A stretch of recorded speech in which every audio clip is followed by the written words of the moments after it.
Jed needs it, I think. Oh, my apologies. No worries. Does everyone have a chance to take a look at the agenda? And so, do we want to have a motion to approve the agenda? So moved. Second? Can we make an amendment really quickly? Yeah, what is that? Jen had sent out an email that I thought we might be able to kind of briefly discuss, and then we can share it with everybody after that, so it won't take more than like a minute or so. Regarding the sick day example? Sure. Should we add that? To the info? All right. As amended? Motion to approve.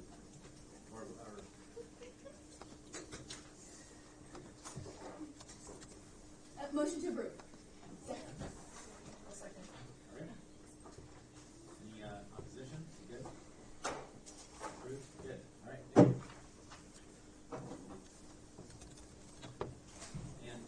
And do we have minutes to approve? You don't. Okay. No, I'm behind. I'm way behind because I've been doing other stuff, but I will be catching up promptly. You'll get a pile of them all at once. Okay. So we don't have Mr. Rivera in at the moment. No, Did you hear from him at all? I haven't. They're having a work session downstairs. I saw Pete Peterson coming in, and he said their Friday work session got bumped to today. Oh. So Okay. you're not seeing assembly rep today. Okay. Maybe Desiree, do you have anything for the assembly? I don't have anything prepped, no, but, the amendments passed, everybody was really happy with the incorporation from the administration for what they wanted. So I'm really pleased about that, and I know Felix has designated Suzanne and Austin to be the committee chairs for budget and finance, so you might be seeing them.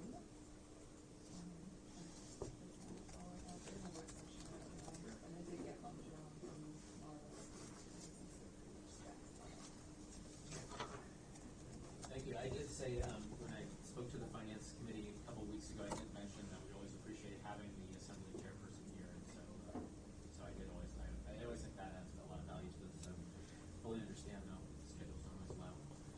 In that case, then I think we could hear from the school district.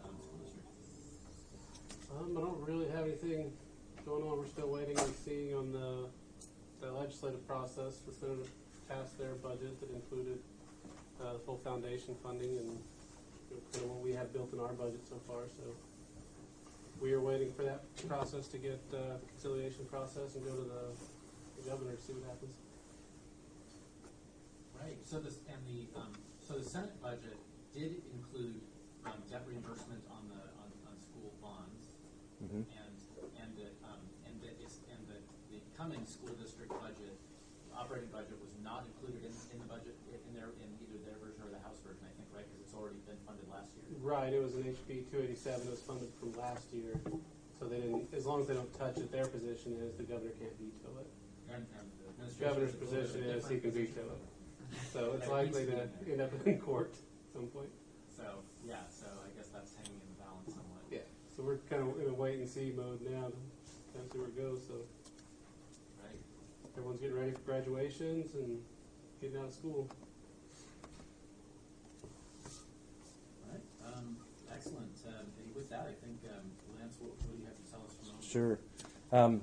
So I'll start off by saying I think this month, next month, and if you guys meet in July, if you guys want to do that, it's going to be a lot of sort of information sharing and information gathering in preparation of the budget season that's going to get started here for us in July. There's a couple things in your work program on the budget process and the spending limit that I think in the next month or two we'll have some thinking going on. Not a lot of action items, but I think that's what's ahead of you, at least for the next few months. We are done with 2019 budget as it relates to going through the assembly. We approve it in November. We adjusted it in April. As Desiree was mentioned, the proposed budget that we showed to you. The only significant difference was the amount of money that we had allocated to do the stormwater utility from basically our fund balance. The administration heard from the assembly some of their needs and priorities, so we moved pretty much most of, well, a significant portion of that, 450,000. We moved about 335,000 of it into homelessness, type of homeless camp cleanup, abatement, and shelter services. We gave about half of that to Parks and Rec. So Parks and Rec's total budget in 19 is about $650,000 for camp cleanup related issues. That's just camp cleanup. It doesn't have to do with abatement, which is another set of another allocation of resources. The police department, through one of the assembly members, wanted to add a position. They basically initially wanted to add the funding of a state position in the state crime lab. The administration was not of the mind to fund a state position with our funds because we wouldn't have control over the work. So what we came up with is we're going to fund a position in the police department that will start in July. We anticipate that position would then carry over to 2020. Their duty will be to work in the crime lab. We will work with an agreement. They will work in the crime lab on Anchorage cases, primarily sexual assault type cases, and just running the kits, the crime lab kits, and moving those things along. Most of those types of analysis are done out of state for Anchorage and for the municipality and the state. Not because they don't have the capacity, but a lot of it has to do with third-party review. So anyway, we supported them that way. So we've got that approved for 1Q. The budget is actually loaded on our website. So if you guys want to see the details about what was approved, just go to our webpage. It's the first link on the page. It's the adjusted or the amended budget. So if you have any questions about what was in there, what was changed, let me know after you've taken a look and you had further questions. The budget's already loaded. Departments are already moving on it. The nice thing about SAP is, I mean, we approved it on Tuesday night. We pretty much had it loaded. We just didn't press the button. And by Thursday noon, Thursday at 3, they were making it happen. Normally that takes like almost 2 weeks. We sort of schedule it 2 weeks to after it's approved, we get it loaded. So, and departments are on their way. So it's really a good thing. So that's what's going on with the first quarter. Guess if you guys have any questions on that. I appreciate your time in reviewing it. Again, that calendar is really kind of crazy where you don't get a chance to sort of weigh in one way or the other. But Nolan did mention that you guys had a work session, and the questions that you primarily had were on school bond debt reinvestment. You know, the policy call of that more so than anything else. And the administration didn't make any changes, so we're on our way. First quarter revisions. Jonathan? So I just want to express, I think, my thanks and appreciation to the Assembly for including money for homeless camp cleanup.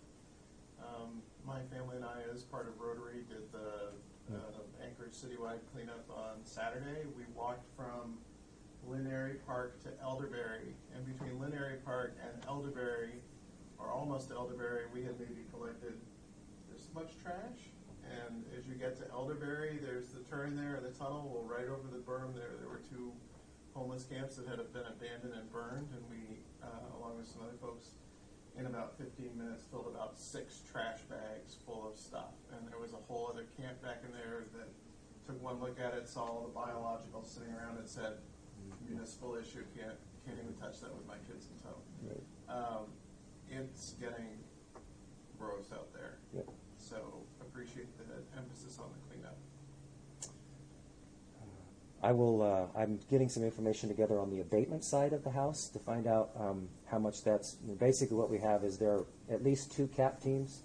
Basically, the police units. They have one team of, I think there's 4 officers in the CAP team. They're literally 100% onto abatement. So I will get those. I'll get that information to you. So that's what's going on there. Again, it's online. If you have questions, let me know. The next thing is the 2020 budget. It's like right out of the frying pan into the fire. But we're starting a little bit earlier. We're trying to start a little bit earlier this year. So in your packet is a draft calendar for the development of the 2020 budget all the way through adoption, including work sessions with the Assembly that have not been scheduled. So this is this schedule. It should look like this. Does everyone have one that looks like this? Okay. So the timeline is very much the same in general as it has been in the past. This process in developing the budget starts basically in March when we send out a survey to community councils asking them to give us their projects. Their projects are due to us at the end of this month. We then take those capital projects and then we send them to departments and we build a capital program. But as you can see, this is the general time frame of what's going on. And between now and when we send out guidance to the directors, one of the things that you have on yours thought is what kind of guidance or information do you want or need prior to we developing the budget that we give to the department. So we've got a little bit of lead time. We typically send out the guidance we typically send it in July. I'm shooting to send it out probably by June 15th. I'm going to send them this as soon as I get the mayor and his team to review it. I'm going to send this out the 20th of May. That way finance knows what we need. Everyone does a really good job. So just take a look at this thing. Keep it with you. Once it's ready to rock and roll and I get approval, I'll send you an electronic version. But for the new members who have not been through this process before, this is kind of where we're starting. I think some of the highlights that I will bring forward is that we basically build the capital. We try to get the capital budget done before we get the operating budget done, but we give them both to the Assembly on October 2nd. Okay, that's the date. Prior to then, I will be going to Planning and Zoning on the capital budget. By code, they are required to review the CIP before it gets done, so that will be in early August. And then the mayor will be making decisions on the budget, on the operating budget, probably in late August, early September. And that way we have a little time to move it forward. So that's where it's at. I got a question. Yeah, go ahead. So Lance, I think the last meeting that we had, I think it was on the phone for it. But I thought I heard mention of maybe like an actuals report when you've closed out, since you've closed out last year, 2018. Yes. I don't need a hard copy of that if that's available electronically. So yes, thank you, Jed. I didn't bring them with me. We'll make them available electronically. We're actually going to have 3, but 2 I think are most important to you. One is the first quarter actuals for 19. The first quarter we'll have and Lila and Christine are working on that quarterly report, and it has budget to actuals up through March, including the utilities, plus overtime and travel. Those 2 things we have to record, and then we send that to the Assembly. So you guys will send that to you as well. Thanks, Jed. And then we will have a budget to actuals close for the year end for 18. I gave you a little in my presentation how 18 looked, but I'll make a note to do that. Thank you. Yeah, I think that would be I will totally do that. Yep. super helpful as we kind of move forward. In terms of these dates, what the touch points where BAC has the most value? Where do you see those? So I would suggest that on the operating budget, I would say I'm looking for the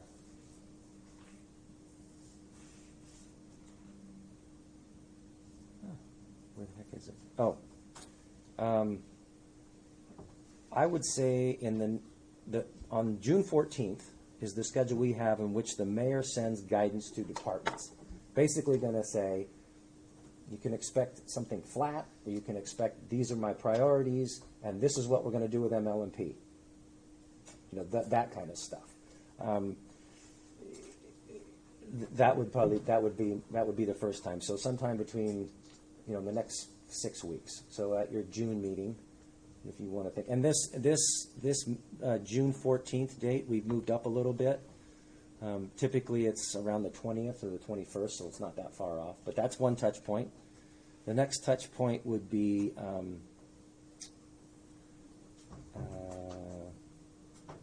I think prior to the mayor making decisions on the capital budget. So that's going to be somewhere the mayor's going to see, where would that be? The end of July. So I think we are going to start talking to the mayor about the capital improvement budget for 2020 the last week of July. So probably your August meeting would probably be the time to be in there, because then he's going to make some decisions about what he gives the assembly. So that would be one. And then I think the next time you guys are really going to get a chance to look at it will be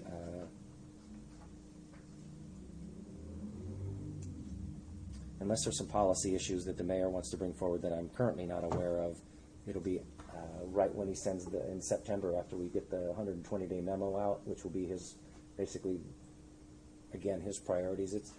So that's on August 30th. That's required by code. The mayor basically says, I'm going to keep everything the same, or I'm, in the past, I'm going to build public safety, I'm going to build police, and build fire, I'm going to maintain them, and I don't expect any other changes in this, or, we're going to, it's pretty general.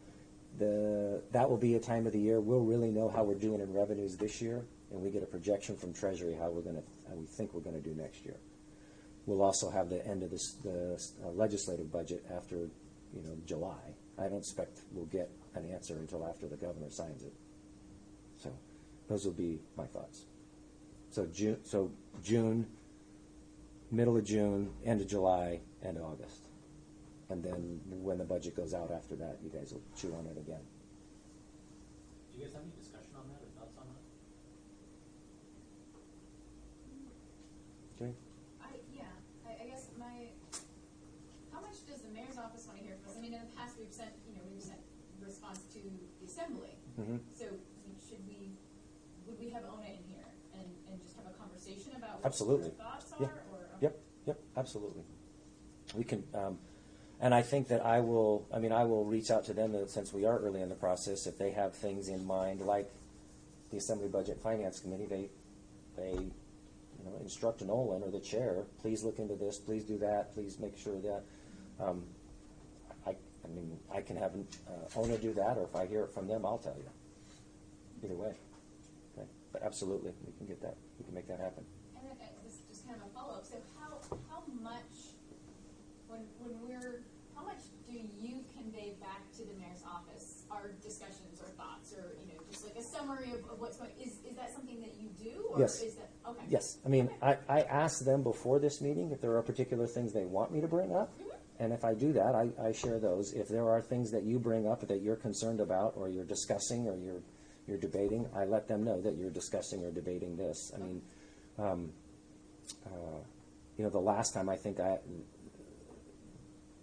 The last time we had a lot of debate between what you guys are doing and what's going on there was the gas tax.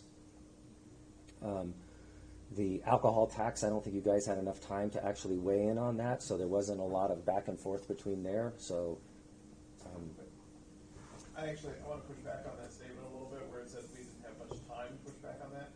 You explicitly told us at our retreat back in January or February that the timing of that was sort of deliberately political, the way that it was. So it's like we weren't invited to comment on that before it went out. Not that we didn't have enough time to comment on it. So that's said very good naturedly, but also somewhat pointedly. So just because my wife says I have trouble with tongue sometimes.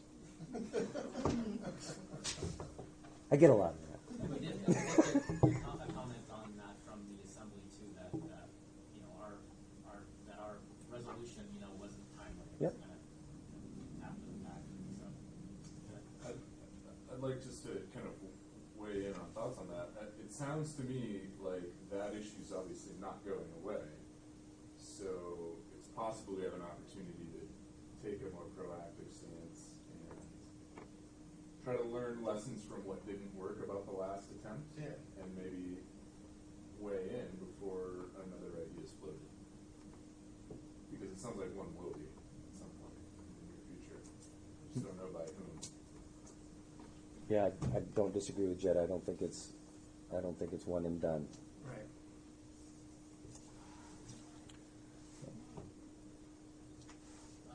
Should we think then, kind of proactively about aligning the agendas of our, BAC meetings with some of these dates that you set? I will, yeah, I think that, take a look at those things and I will try to set you up that way, as much as I can. Our June 6th meeting, we could be talking about mayor's guidance, the mayor's guidance. Yeah. Yes, and so think about the questions that you would need to have answers to give guidance. It's difficult. Yeah, it's difficult to do because right now what I see 2020 look like, the big issues that we have to figure out are, and some of it's already figured out, what are we doing with MLMP? I think I know the answer to that one. What are we doing about earthquake recovery? What are we going to do about the stormwater utility? When does that kick in and how does that fit in?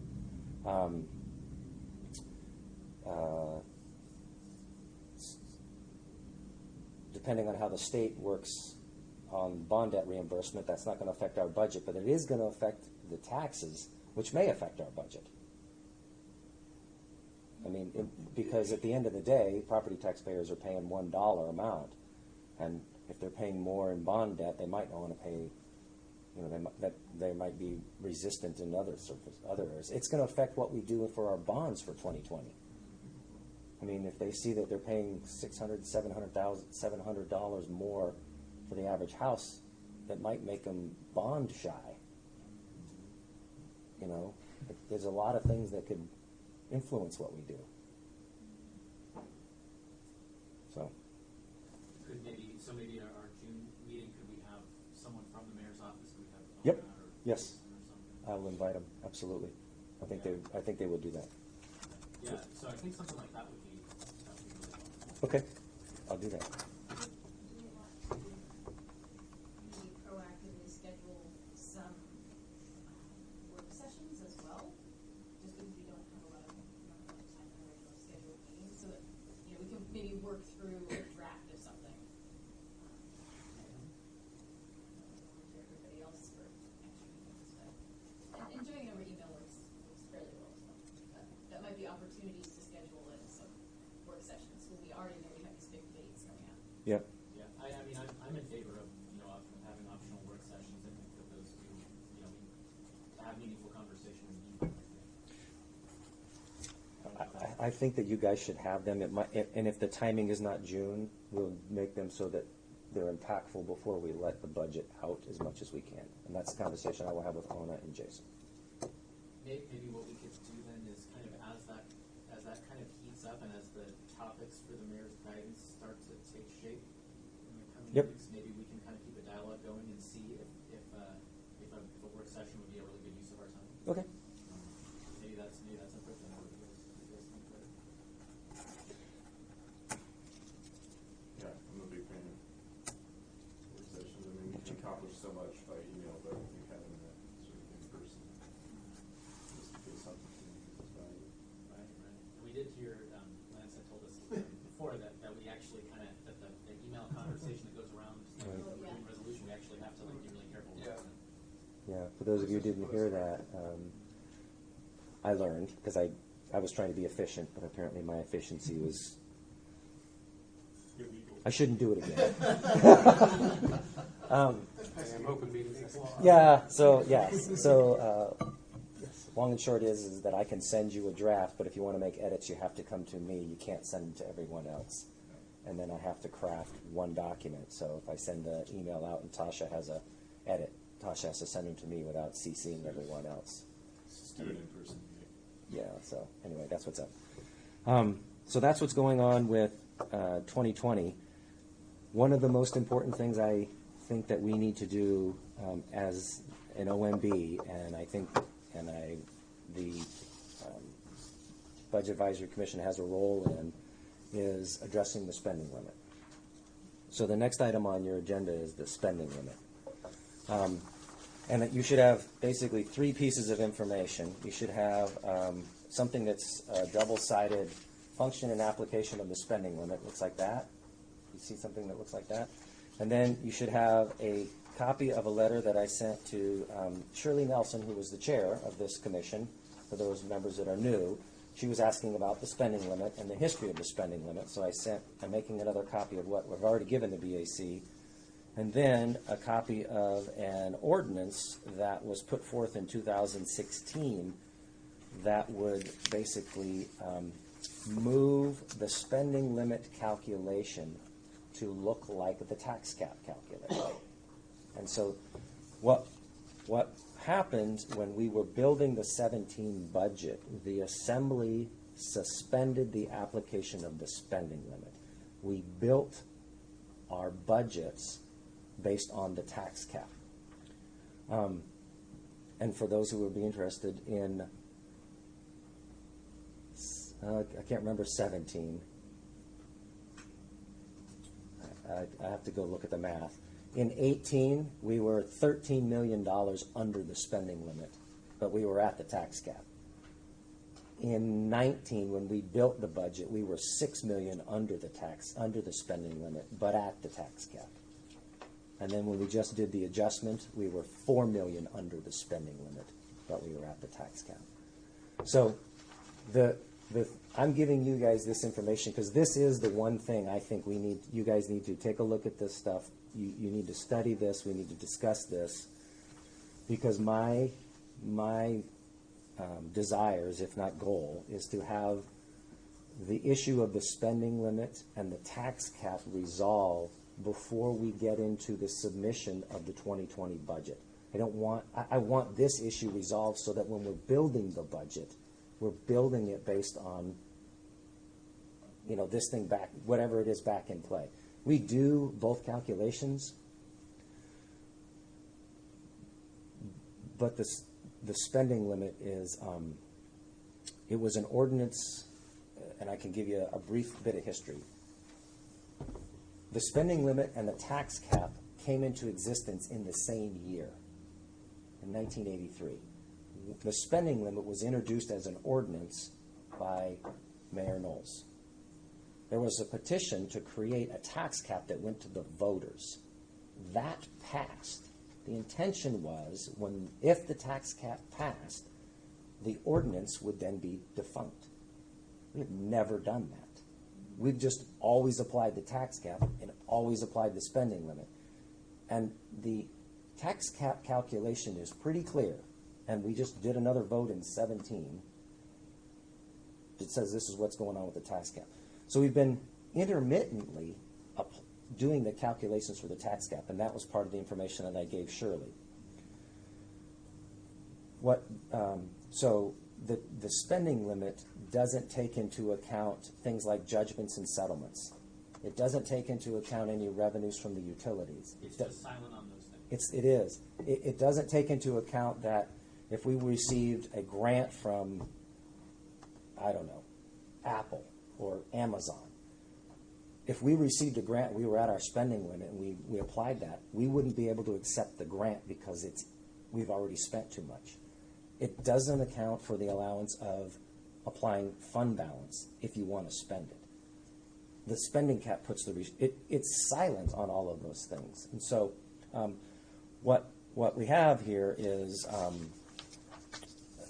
on this sheet right here, it just basically notes that the ordinance that suspended the spending limit that was created back in the day, it's been on hiatus. And then what we need to figure out is, what's the purpose of the spending limit? We need to debate that. We need to talk about that and how's it related to the tax cap. And then the back side of this sheet right here, it talks about it sort of summarizes the differences between the tax cap and the spending limit. So take a look at that piece of information.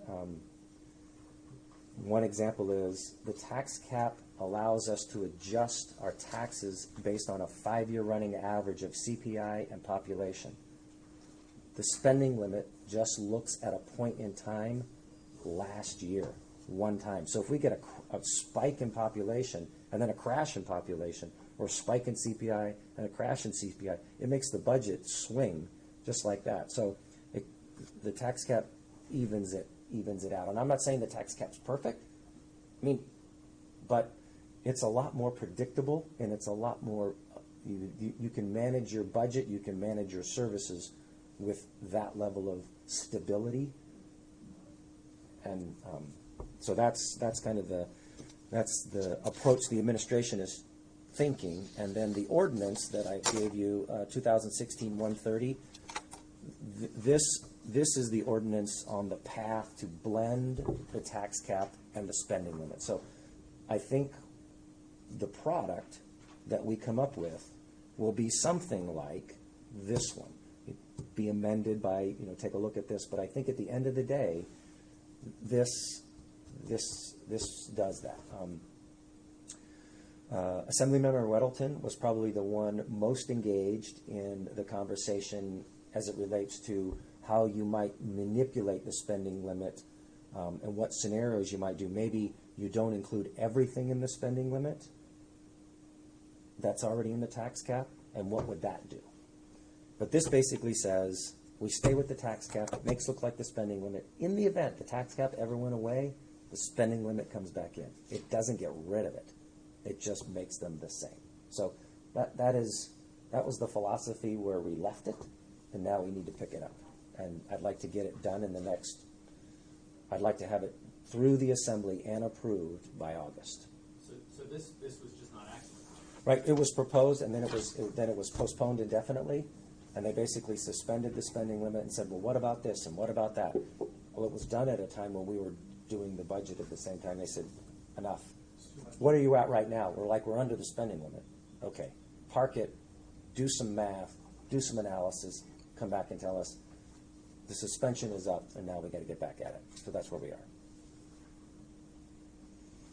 Did you have a comment, John? Yeah,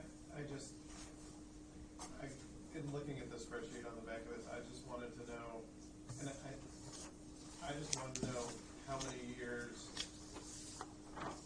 the tax cap was operating as the de facto spending limit, where the tax cap was lower than the spending, we were taxing up to the cap. I guess that's the question I really want to know is the years where there was just no room left in the tax cap. Oh, Which makes it essentially a de facto spending limit at that point, right? I mean, Yep. You get your tax cap and then you get all your little adjustments after that. And that was just helpful because I think this is a good idea. I think it's probably politically easier to say we're not getting rid of the spending limit because you can just see people coming out of the woodwork to scream about that even though it's completely ineffective. But to say that while the tax cap is in place, the tax cap takes priority, we don't calculate the spending limit.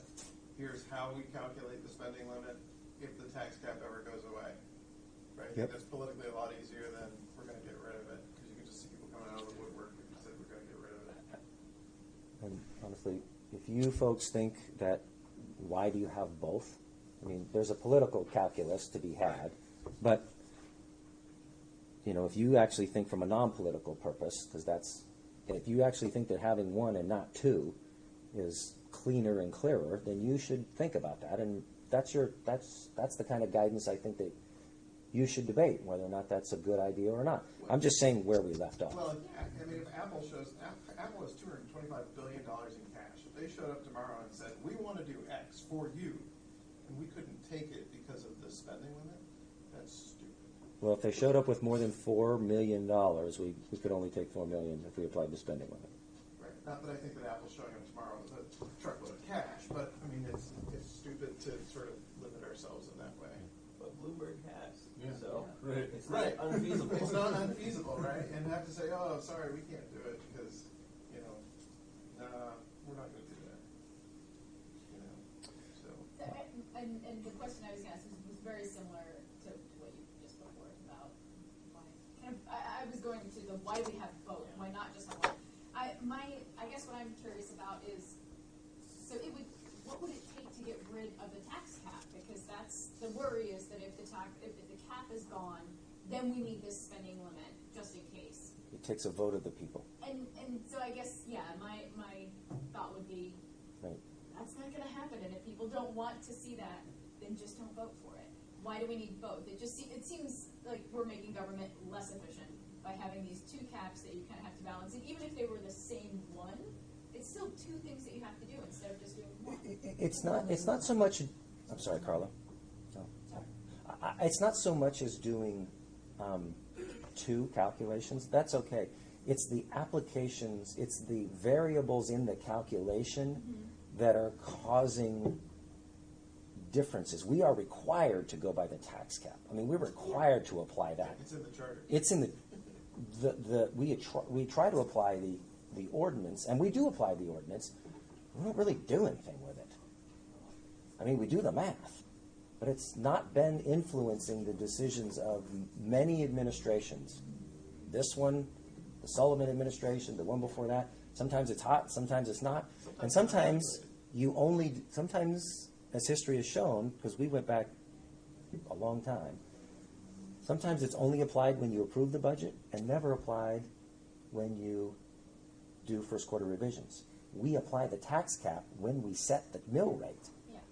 right? And when we do an estimate of what it's going to look like and approve, and the spending limit calculation has been done at approved but never at amended, at adjusted, or sometimes at adjusted and not at, it's not been done because it's not clear about when it has to be done. The tax cap basically says you do it when you set the taxes, and that's when it's done. So depending on when you do it, you could get the answer you want. So, do you think, what is your opinion on which is a better method, to just not have a spending cap or to have one that's aligned with the tax cap? I think it would, in my opinion, would be nice just to have one. I mean, from a technical perspective, it would be good just to have one. Yeah. Because the tax cap applies to the school district. It doesn't apply, the spending limit doesn't. Right? It only applies to general So we'll government. just give the school If it district a does, whole we have bunch to of apply. a whole bunch of city services, and then And it doesn't apply, so that's why I think this may be something that you guys want to have a direct work session on with two people. I mean, Bill Falsey, while he's city manager now, did a lot of research on this thing. I've done a lot of research on it, and Maryland is the one that actually apply it.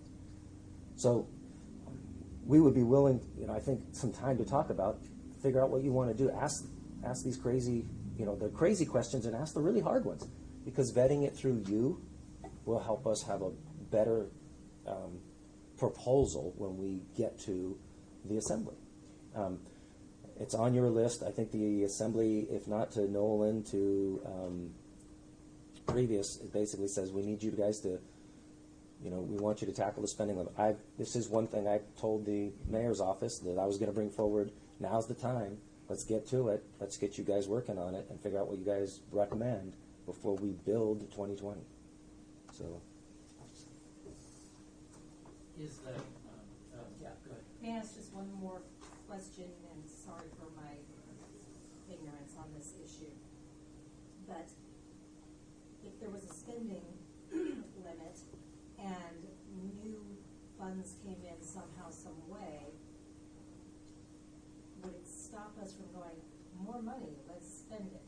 Would it just add somewhere into our budget where we would take that money and give a little tax relief or some other way?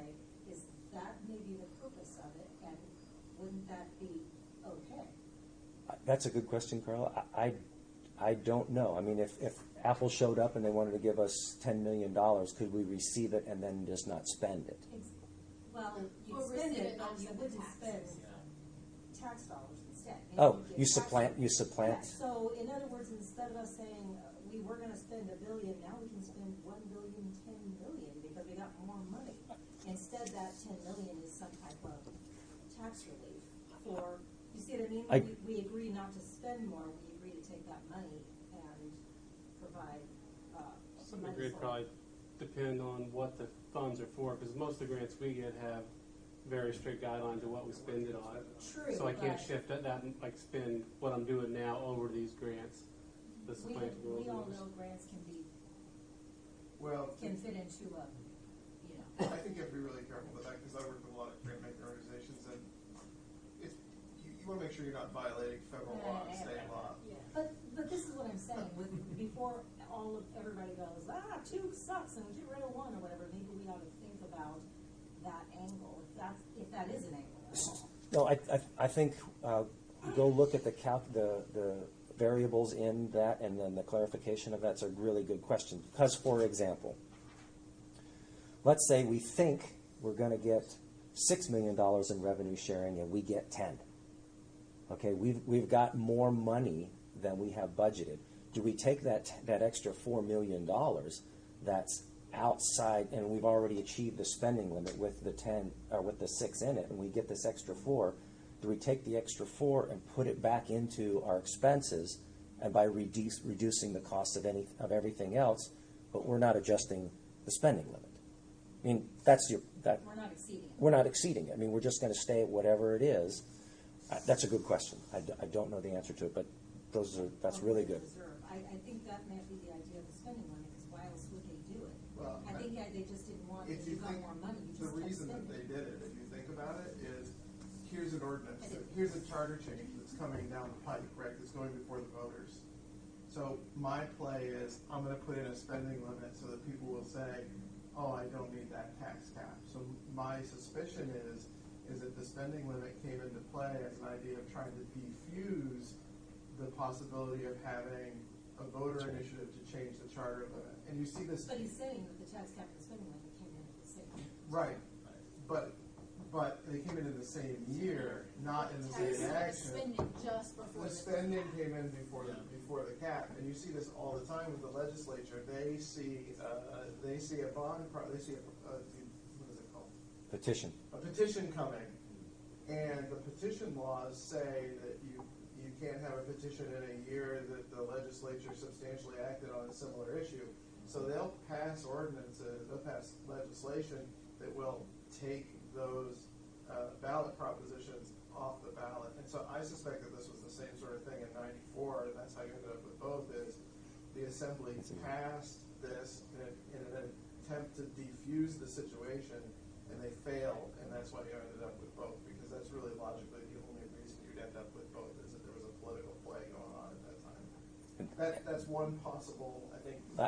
I think Jonathan's assessment of what happened is exactly right. I think it was introduced by the administration to the Assembly. They did it and they passed it and they said, great for you, but we're still going to do the tax cap. They put the tax cap on the ballot and the tax cap passed after the spending limit was set in ordinance, and they weren't the same. But the tax cap was passed by the voters. This other measure was basically trying to preempt something that they, I think, didn't want to happen. Bill Falsey has done a lot of history. I've done some reading, but I think Carla's exactly right. You know, what was the reason? Why did they have both? Or, you know, what was the order in which they were done? And I went back and looked at some of the minutes from the Assembly meeting, and yeah, I'm glad for this Assembly. So one thing I'd say to that too is I'm really resistant to the idea of you know, external money coming in and then that just being used to like provide tax relief to taxpayers within, you know, to keep it under a certain spending. Yeah, that would limit. suck. I mean, well, so but to give you but like how that actually plays out is like if you get, you know, grants coming in that are like of a few $100,000 that might fund like a couple positions, or that might provide, you know, like we're scraping together, you know, $100,000 towards homelessness is hard to come by, right?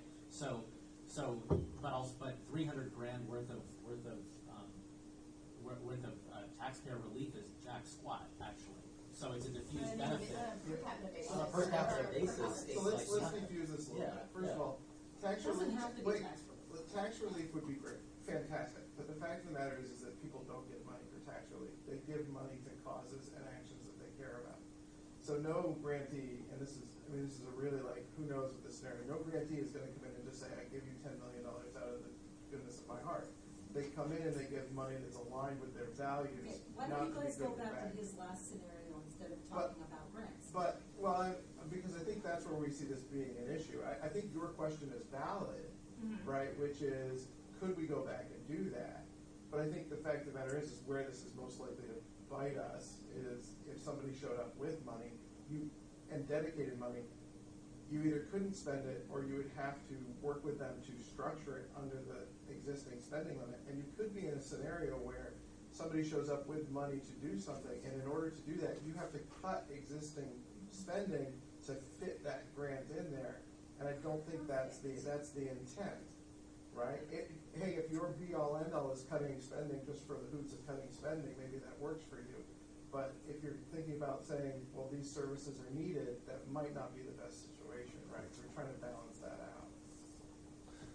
Well, and so I have another question that kind of fits into this is, if we, if we were to spend money in 1 year that we've said, the city needs a new building, something to that effect, and rather than bond it, we were to save it, if we have millions of dollars of saved money to spend with the intention of spending it on a new building, and then we come that year, we run into the spending limit because I'm trying to read through this and see if it's taken into account in the spending cap, but it just not seeing it there. Is that something that it would even allow, or does it a disincentive to saving to fund something? Because we can't spend all of our saved money in 1 year because we hit our spending cap. Spending cap is done yearly. It is. And it's calculated. Based on the single previous year, Yeah, not it's been the previous year's spending. And capital improvements are within that spending limit also, or capital improvement our capital projects are outside? I think they exclude the capital side, Yeah. Carla. I think. And the building was an example. Right. My Yeah. question is, Yeah. is my bigger question. I just Yeah. but Should disincentive to save money. So the other thing, I think, obviously, I've struck something that you guys were going to chew on a little bit. What I would suggest we do is a two-parter. One, not only inform you guys about how the spending limit is calculated, but how the tax cap's calculated. I've shared that with you before, but you need to understand how that is generated and how it's applied and how it changes every year. And then how basically the sheet on the back, this basically tells you what's in and what's out. But we can spend some time talking about how the tax cap's calculated and how the spending limit's calculated. We've done the calculations, and then kind of go from there. Ask the questions: what happens if? And your purpose is to reduce. Let's say you do get a gift. You don't want to affect the tax cap for the following year if you accept money that lowers the amount of property taxes. But the way the tax cap is created, if you effectually do that, you artificially lower the base for the following year when you don't have that money to fill in the hole, right? So that may be a strategy. But what that effectually does is that it lowers the amount of property taxes, but there may be other taxes you can collect for that. But the price of if you wanted to keep the same amount of business in play and you had less total money to do it, that's not going to work. You got to get rid of something or some things. And if that's your strategy, then manipulating the tax cap to do it that way would effectually meet that end. If that's the goal. But as I read the creation of the tax cap, the tax cap was set to basically limit the amount of taxes that could be collected in order to keep the government basically running. That's it. And it just for CPI and population and building stuff. You build more stuff, you have more people, and CPI goes up, the amount of total taxes to run that business goes up. And it's averaged over a little bit of time rather than whipsawed back and forth. So I would suggest that we take some time and learn about both of those things, and then target really no later than your August meeting for you guys to come up with a recommendation. That's what I would ask you to do. And whatever I need to do to get you there is what we'll do. Do we have a sense that, and I have to apologize, I didn't read the whole, this whole ordinance, but is it, do we feel like this is improvable, like that Yeah. That it's, Oh yeah, I think this is where we left off. yeah. I mean, some things have changed, so take a look at this and see if it's philosophically you don't think it's a good idea. If there's pieces of it, I have lots of information on the spending, limit. Would So- it be appropriate for us, would it be appropriate for something like this to come out of this group, or would it be more appropriate for us to send a resolution like we've done in the past? I mean, I think you could do it either way. I mean, I think if you had a markup of an ordinance and you wanted to chew it up and you wanted to use this as ground zero to move around, you could totally do that. I think without having to worry about making sure the format's right, I think the point would be your intent. So the whereases are the keys, and the logic of the now therefore is we think this. But I can help you either way. But I do think you need to be super critical of it. I mean, you need to, if you like the idea, that's great, but you still need to be critical of it. You need to think about, this is not something, for the next year and a half. Unless the Assembly wants to move it around. This is how we're going to calculate and apply budgets in the future. Think of everything that's why it's a good reason and why it's not a good reason. I would ask you to do that. So. How do you guys want to tackle this issue? Are you do you tackle this issue?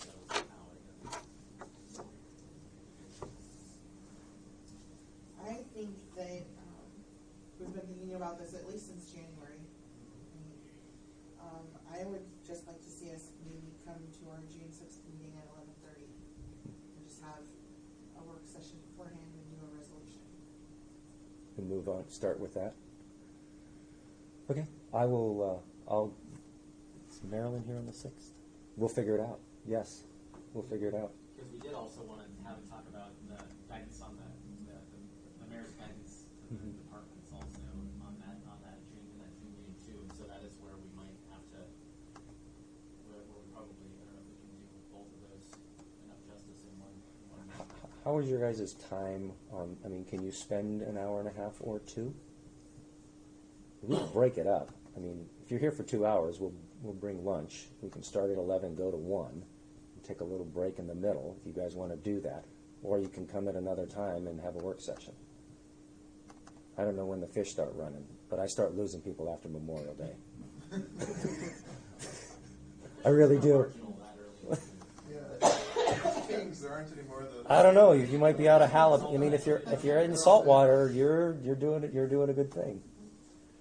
What do you guys think? You'd rather have a 2-hour meeting or 2 separate meetings? 1 2-hour meeting? I actually think that's a good idea too. I don't know what I don't know. Carla or Lindy, can you guys do that? Can you do a 2-hour one? Okay. I won't be around on the 6th, unfortunately. Yeah, I will also not be here June. But I don't mind 2-hour meetings. Make it a 3-hour meeting. General statement about 2-hour meetings. As long as we know about it beforehand, it's okay. Let me also check with Bill and Marilyn and their availability. Their availability to be participatory in this is very important. That is also, yeah. I got to find out what their schedules are. And if we can't do that, we could do as much as we can on June 6th and then pick a day later in June to pick it up. Again, the mayor's guidance, June by July would be good. We got to have this. I really would like you had this done by August. And I don't know what day is the August meeting. First. Yeah. Is there a day in June where you guys would be able, where each of you would be able to join in? I think you're out for a while. I'm out of the country from May 22nd until June 12th. June 12th. Oh, so that's not even that much later than. And Jen, what about you? I mean, that whole week of June 10th I'll be back, so it's just that half. Because if we thought in terms of the next week, we might get better participation. I don't think that next week. Oh, okay. So there's always a. It's after Memorial Day, man, right? Yeah. I mean, but I'm happy to do some work on this and submit my thoughts. I'll tell you what. We'll start at 11:30 on the 6th. See how we do, and then I know you're not going to get done we're going to bring so much new information and questions to your mind, you will. I suspect that you'll have to do a follow up. This is not a simple thing. And some people can come to one meeting and some. Okay. And then of the two issues, then the tax cap and the mayor's guidance, it does seem a little bit like the mayor's guidance has a little bit more of a time sensitivity to it, right? I think. That's Yeah, I mean. Yeah, we're going to send it out in June. So. So maybe we prioritize that one for that June 6th meeting, and then see what we need to do for. And then follow up with the tax cap. So right now, guys, you guys want to meet in July? I mean, obviously, we're not going to meet on the first Thursday because it's the 4th. So it will be the 11th. You guys haven't met in July in a long time, but I think you need to meet in July. Anybody object? Okay. Ready? I would prefer two in June versus one in July. Okay. You know, one like at the end of June, Do it a week ahead of time, Tasha? like the 20th. I'll look at that. Yeah, just to see if it's see what your guys' availability is around the horn, and then good if we can get a date and time. But yeah, we'll definitely look at the options. We struggle with this every year. Not a problem. And maybe we do something like an optional work session in July or something like that, because I kind of almost Yeah. feel like that's another option. Fishing is better in July. Oh, I agree. I know that's where it's not down. Yeah. Okay. And, yeah. So we may need to do some doodle polling or something. We'll do it. Okay. I'm trying to make this stuff a little bit more engaging for you guys. So this will be a big thing. This is really a big thing for us. So I know we're just about out of time. We did add that Sitka item to the agenda. Jet had shared a document that I don't think everyone has seen as an example of what the Sitka city and borough equivalent of the VAC did. Did you want to say a little bit about that? Or you? Yeah, it just seemed to me, I sent it to Alyssa and to Nolan, and I'm happy to forward it to everyone else. It just seemed to me like a good example of a product that came out of a body similar to ours, of recommendations to the elected officials that say, here's the priorities in terms of spending, and anyway, I mean, it's food for thought. It's a pretty easy to understand document, I think, that might just give us a framework moving forward in terms of what we might think about. Yeah, that'd be great. I'd like to see it. That'd be great. Thanks, Jed. I thought it was great because it had kind of like everything in one. So I was thinking of, the session that we had over at the library, and it just seemed like it would kind of bring everything together in one nice document that Okay. could be shared with the assembly. So I thought it was great. Yeah. I really appreciate Okay, it. cool. I'll forward that out. Okay. Well, then I guess we motion to adjourn. Motion to adjourn. Second. Thanks very much. Tasha, you got a second? You have a second?